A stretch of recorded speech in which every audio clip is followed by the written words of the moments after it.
The NFL is finally getting rid of the most boring event. Sort of. The NFL Pro Bowl game has been deleted.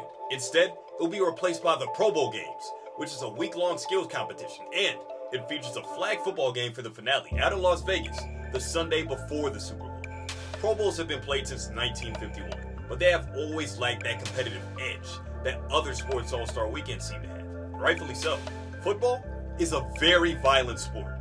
Those guys ain't risking their bodies for no damn All-Star game. But how do y'all feel about it?